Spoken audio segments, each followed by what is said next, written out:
Hello students, कैसे हो? उम्मीद करता हूँ कि आप बहुत अच्छे होंगे और लॉकडाउन में घर पर ही होंगे। आज आप लोगों के लिए नया चैप्टर शुरू कर रहे हैं क्लास 12th के लिए, जिसका नाम है कॉन्टिन्यूटी। तो चैप्टर नंबर 5 कॉन्टिन्यूटी।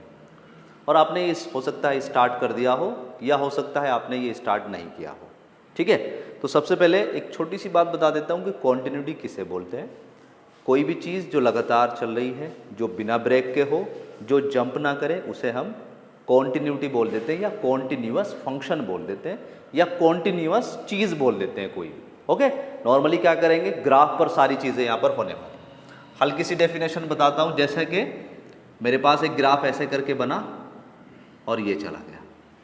दूसरा ग्राफ कुछ इस तरीके से बना, ठीक है। और तीसरा ग्राफ मैं बना लेता हूं ये नॉर्मली ऐसे कर। यहां पर इन तीनों ही के लिए मैं एक्सिस डिफाइन कर लेता हूं, एक्स एक्सिस, वाई एक्सिस। यहां पर भी मैंने एक्स एक्सिस और वाई एक्सिस। इसके लिए भी, नीचे वाले के लिए भी मैंने ये एक्स एक्सिस है और ये वाई एक्सिस है। ओके, अब अगर हम इसको ऑब्जर्व करेंगे तीनों ग्राफ को, तो ये कहीं ना कहीं पर आपको कुछ कॉन्टिन्यूअस नजर आएंगे और कुछ कॉन्टिन्यूअस नहीं नजर आएंगे। जैसे नॉर्मली इसको बात करें, अगर इस ग्राफ को ऑब्जर्व करें हम, तो देखो ये कॉन्टिन्यूअस लगातार चल रहा है, लेकिन यहाँ पर ये टूट गया है। तो हम कह सकते हैं कि यहाँ पर ये कॉन्टिन्यूअस नहीं है। तो इसको क्या दे देते हैं, एक नाम दे देते हैं कि भाई कहाँ पर नहीं है। आपने यहाँ पर एक पॉइंट ले लिया, आपने कहा ये पूरा का पूरा मेरा ग्राफ हर जगह कॉन्टिन्यूअस है, बस ए पर कॉन्टिन्यूअस नहीं है। कॉन्टिन्यूअस नहीं है तो उसे क्या बोलेंगे, डिसकॉन्टिन्यूअस हम बोल दें। ऑलराइट, इसको अगर देखेंगे तो ये ग्राफ भी कुछ इसी तरीके से है, इसने जंप लिया है। मैं इसको थोड़ा सा और छोटा कर देता हूं आपको अच्छे से समझाने के लिए। तो यहां पर भी देखेंगे ग्राफ ऐसे करके गया, फिर टूट गया और फिर ये दूसरा है। तो यहां पर भी हम कह सकते हैं पर्टिकुलर यहां पर एक पॉइंट है जिसको हम बी पॉइंट बोल देते हैं कि ये बी पॉइंट पर मेरा ग्राफ जो है वो कॉन्टिन्यूअस नहीं है। ओके, इस ग्राफ को देखेंगे तो ये लगातार चल रहा है और एंड तक चला गया। तो ये मेरा ग्राफ जो है वो कॉन्टिन्यूअस फंक्शन है। और कहां पर कॉन्टिन्यूअस है, एवरी पॉइंट, यहां से लेके और यहां तक मैं कोई सा भी पॉइंट अगर ले लेता हूं तो उसमें मैं बता दूंगा कि मेरा ग्राफ जो है वो हर पॉइंट पर कॉन्टिन्यूअस है। ऑलराइट, यहां पर मैं क्या बता रहा हूं, यहां पर हम कह सकते हैं कि भाई अगर यहां से इसको मेजर करें कि यहां से यहां तक तो ये ग्राफ मेरा कॉन्टिन्यूअस था, लेकिन ए पर डिसकॉन्टिन्यूअस है और उसके बाद ए के बाद भी वो कॉन्टिन्यूअस है। तो कह सकते हैं सभी पॉइंट पर कॉन्टिन्यूअस है एक्सेप्ट ए को छोड़कर सभी पॉइंट पर ये ग्राफ कॉन्टिन्यूअस है। ऑलराइट, अब इसको हम किस तरीके से चेक करेंगे, जैसे यहां पर अगर इसको हम देखें, इसको ऑब्जर्व करें कि ये कॉन्टिन्यूअस है या नहीं, तो आपको दिख रहा है सभी पॉइंट पर ये कॉन्टिन्यूअस है। तो आप रैंडमली कोई भी पॉइंट ले लीजिएगा। आपने कहा कोई भी randomly, any real number A यहां पर भी हो सकता है, ए आप यहां पर भी मान सकते हैं, ए आप यहां पर भी मान सकते हैं। ए कोई रैंडमली पॉइंट लिया है जिस पर आप कह सकते हैं कि आपका ग्राफ कॉन्टिन्यूअस है। तो मैं आपको इस वाले पॉइंट पर ले लेता हूं भाई। इस पॉइंट पर हमने देखा, ग्राफ को अगर देख रहे हैं तो ग्राफ आपको क्या दिख रहा है कि वो लगातार है, नहीं टूट रहा है। कैसे देखा हमने, ए यहां पर, ए यहां पर हमने देख लिया है। ओके, यहां पर हमने देखा कि यहां ग्राफ हमारा ये लगातार चल रहा है। ओके, तो सबसे पहला तो तरीका यही है कि आपके पास कोई भी फंक्शन आए, उसकी अगर कॉन्टिन्यूटी चेक करनी है तो आप उसका ग्राफ बना लीजिएगा और ग्राफ से आपको सब चीज़ें पता चल जाएंगी कि ये हमारा फंक्शन कॉन्टिन्यूअस है या नहीं है। उसके बाद दूसरा तरीका मैं आपको बताता हूं क्या है। अब देखो, दूसरा तरीका यह है कि मैथमेटिकली लिखने वाला जो सिस्टम आएगा भाई, ग्राफ, एक तो ग्राफ हो गया, ग्राफ को बनाकर आपने दिखा दिया और बता दिया कि ये कॉन्टिन्यूअस है या नहीं। एक होता है कि आप कुछ लिखकर बताएं कि देखो ये चीजें हो रही है, इसलिए हम बता रहे हैं कि ये कॉन्टिन्यूअस है या नहीं। उसके लिए हम क्या करते हैं, इस पॉइंट पर इस फंक्शन की वैल्यू निकाल लेते हैं। जरा इसको ध्यान से समझना, ये थोड़ा सा मुश्किल काम है पहली बारी में समझना। अगर आपके पहली बार में समझ में आ गया तो समझ जाइएगा, you are the brilliant student. इस पॉइंट पर फंक्शन की वैल्यू निकाल दी, मान लेते हैं ये फंक्शन आपका y is equal to F X है भाई। अब अगर मैं x इजिकल टू ए इसमें रखूंगा तो y की वैल्यू कितनी हो जाएगी, एफ ए।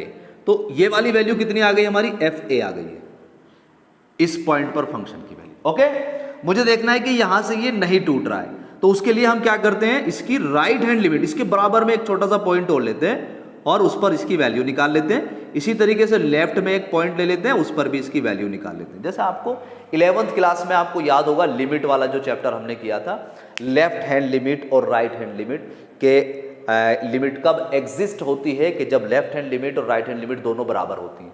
तो यहां पर हमने लेफ्ट में जो पॉइंट लिया है, ठीक है, और इधर राइट में जो पॉइंट लिया है, उन पर भी पर्टिकुलर वैल्यू निकाल लेते हैं फंक्शन की, और ये तीनों वैल्यू अगर मेरी सेम आ जाती है, इक्वल आ जाती है, तो हम कह सकते हैं कि हमारा फंक्शन कॉन्टिन्यूअस होता है। ओके, तो अब ये जो बराबर में पॉइंट ले रहे हैं, मैं इसको थोड़ा सा दूर लेके दिखा देता हूं आपको। जैसा मान लेते हैं यहां पर ये लेफ्ट में पॉइंट, लेफ्ट में लिया है तो उसको नेगेटिव से रिप्रेजेंट कर दिया। राइट में अगर ले, मान लेते हैं इसको पॉइंट को लेना है तो थोड़ा दूर ले लेते हैं, ए यहां पर ले लिया हमने, इसको ए पॉजिटिव कर लिया। अब 1 बाई 1 में इन तीनों की वैल्यू निकाल लेता हूं। जैसे कि ये लेफ्ट वाले की वैल्यू निकालेंगे तो ये कितनी आ जाएगी, एफ ए नेगेटिव। भाई ये x is equal to A minus है, इसको उठाकर अपने फंक्शन में रख दो, y की वैल्यू निकल कर आ जाएगी।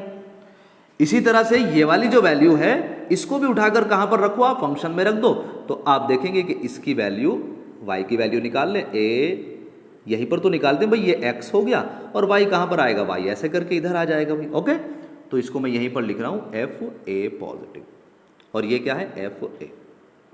तो अभी के लिए आपको केवल इतनी सी बात समझनी है कि मुझे जिस पॉइंट पर भी कॉन्टिन्यूटी चेक करनी है, सबसे पहले उस पर फंक्शन की वैल्यू निकालनी है, उसके बाद फिर नेगेटिव वाली वैल्यू लेनी, एफ नेगेटिव, वो भी उस फंक्शन में रख देनी है, और फिर एफ ए पॉजिटिव वैल्यू वो भी उसी फंक्शन में रख देनी है।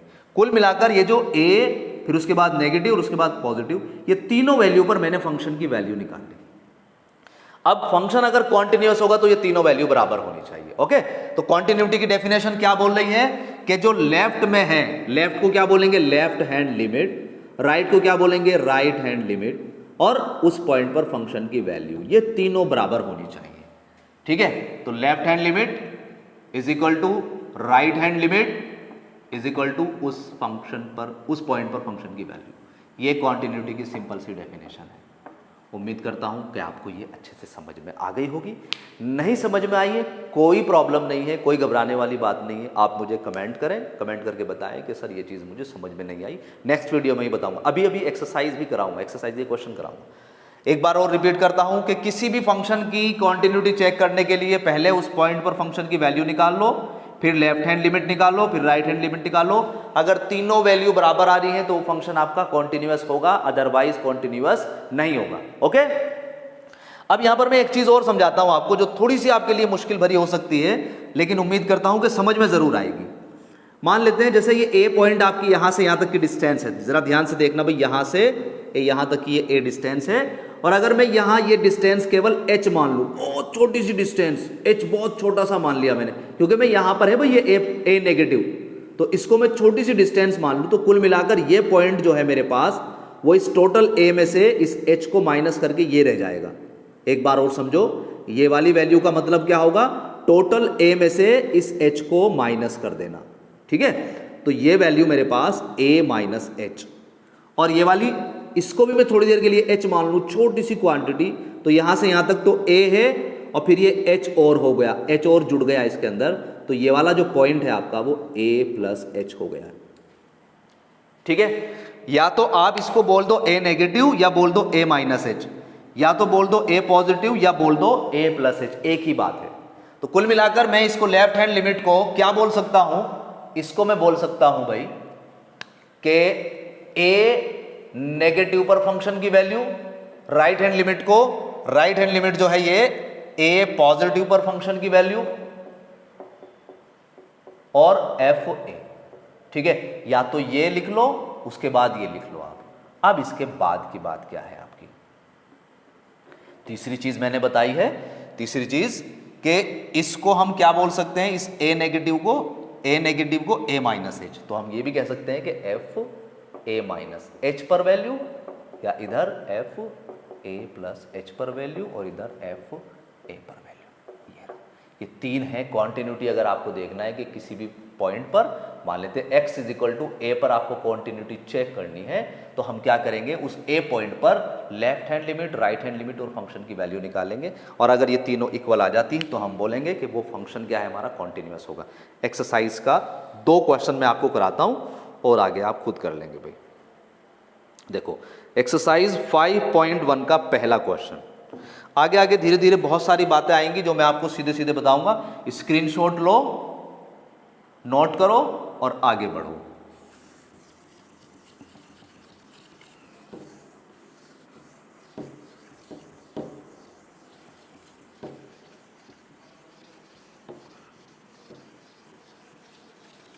देखो भाई,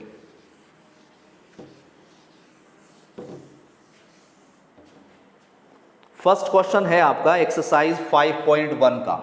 एक्सरसाइज 5.1 का यहां पर पहला क्वेश्चन है। fx की वैल्यू दे रखी है हमें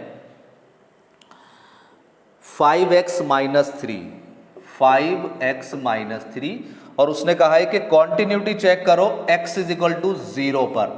जैसा कि x is equal to a लेकर चले हैं, इसी तरीके से उसने बोल दिया x इज इक्वल टू 0 पर। समझ गए हो आप? बिल्कुल समझ में आ गया कि इस पॉइंट पर आपको कॉन्टिन्यूटी चेक करनी है। इसका मतलब इसके लेफ्ट में जो पॉइंट है एक छोटा सा, उस पर वैल्यू निकालो, राइट में जो पॉइंट है उस पर वैल्यू निकालो और इस पॉइंट पर निकाल दो। अगर तीनों वैल्यू बराबर आ गई तो हमारे पास क्या हो जाएगा, इस पॉइंट पर फंक्शन आपका कॉन्टिन्यूअस हो जाएगा। देखो तो सबसे पहले आपने left hand limit and it is equal to क्या करना है हमें कि भाई लिमिट रखनी है ऐसे करके, लिमिट, या एक काम करते हैं कि लेफ्ट हैंड लिमिट का मतलब F A negative, A negative पर फंक्शन की वैल्यू, और यहां पर ये कितना हो जाएगा, एफ ए की वैल्यू कितनी है, ए आपके पास है ए is equal to 0।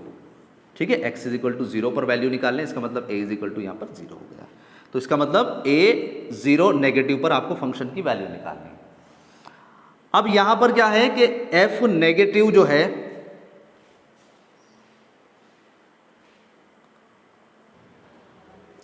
Zero negative को हम क्या लिख सकते हैं यहां पर, जैसा कि यहां लिखा था ना भाई हमने ए नेगेटिव, तो यहां पर 0 नेगेटिव, इसका मतलब 0 माइनस एच या ए माइनस एच।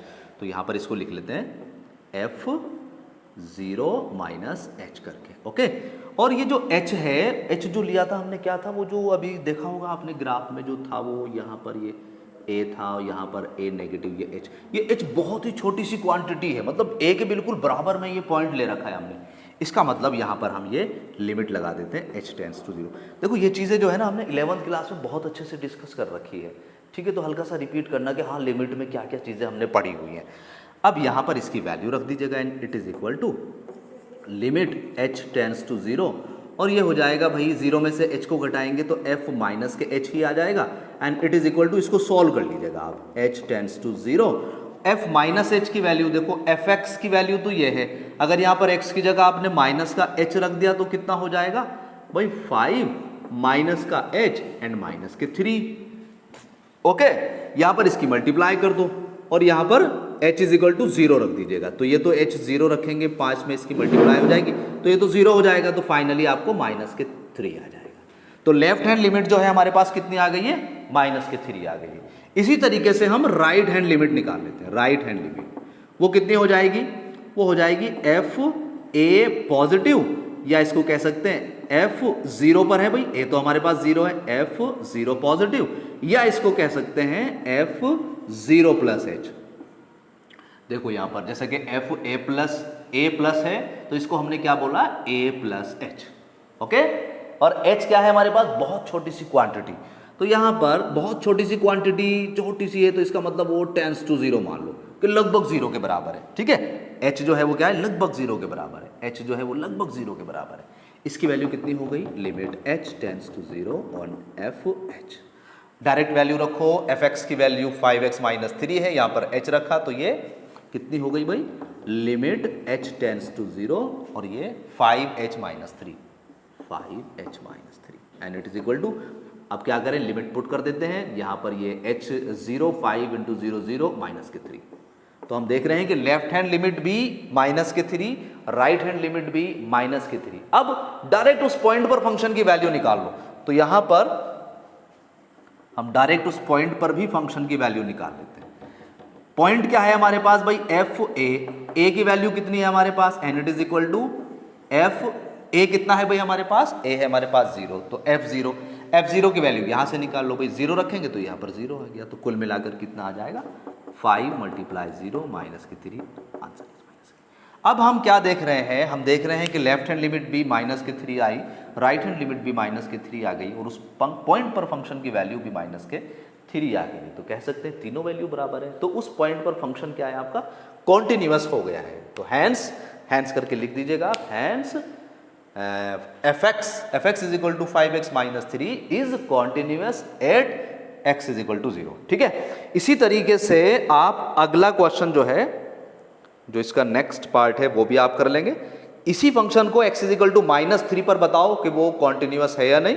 इसी तरीके से अगला पार्ट है x इज इक्वल टू 5 पर।